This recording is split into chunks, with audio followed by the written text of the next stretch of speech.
Əziz gənc harcılar, həvəskar harcılar, məndən xahiş eləmişdilər ki, bölmə arı barədə, arı necə bölünür o barədə məlumat verim.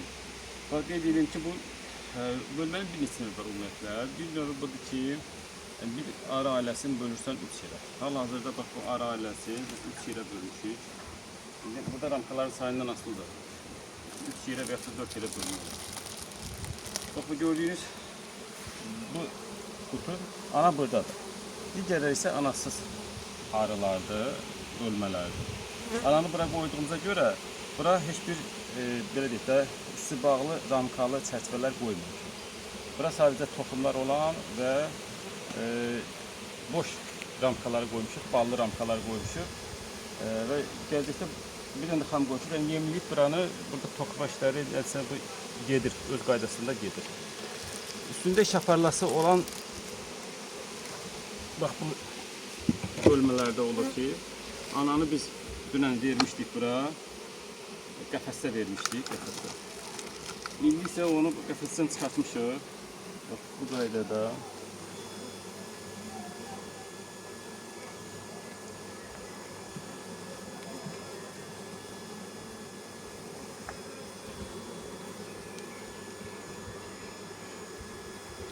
Ananı belə qəfəsdə vermişik bura. Bir gündə belə qalandan sonra ananı buraxırıq. Bununla da ana qəbul olunur. Bax, heç bir problem qalmır.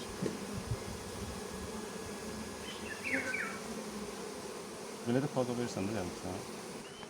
Digər bölməmiz isə bax budur.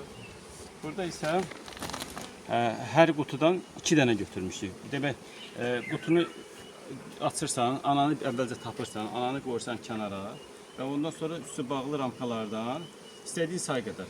10 qutun varsa, hərəsindən bir dənə götürüb, beləcə yığırsan bir yerə, 4 ramka, 5 ramka, 6 ramka, istədiyin sayda.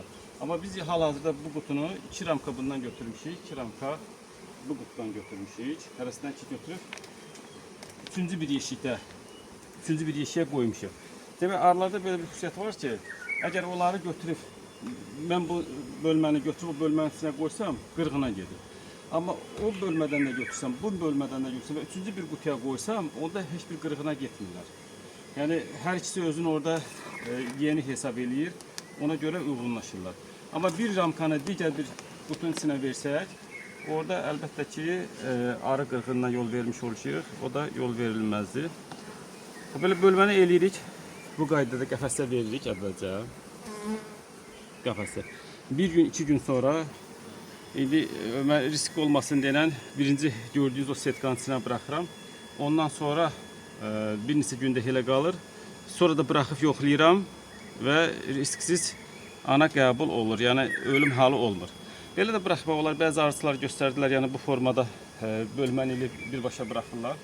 Amma o da mən zənnimcə mövsümün hər vaxtında olmur, müəyyən vaxtlarda olur. Amma ən risksiz yolu beləcə bir gün belə saxlamaq, bundan sonra dediyimiz kimi o bir qəfəsə yerləşdirmək və ananı qəbul elətdirməkdir. Bundan sonra ailə öz işinə düşür, çünki orada həm belə deyək də çıxacaq ramkalar var, həm toxumlar var, yəni nəsil davam edir, heç bir problem olmur. Və bir müddətdə yemləmə eləyib tezliklə digər qutuları çatdırmaq olar. Məsələn, bu gördüyünüz bu qutuda hal-hazırda 12 ramkadır. Mən bunu 3 ramka ilə ananı götürmüşdüm. Həmin o 3 ramka ilə götürdüyüm ana hal-hazırda 12 ramkaya çatır. Hansı ki, burada göstərmişdim, sizə bölmə eləmişdim. Bax, həmin o qutudur. Yəni, aprelin əvvəlində elə elədikdə, yəni qəşək may ayına, hal-hazırda mayın bugün 18-idir. May ayının sonuna bax, beləcə dolu qutu almaq olur. İstədiyi vaxt aprel ayında eləyib bölmələri belə bu şəkildə çatdırmaq olar.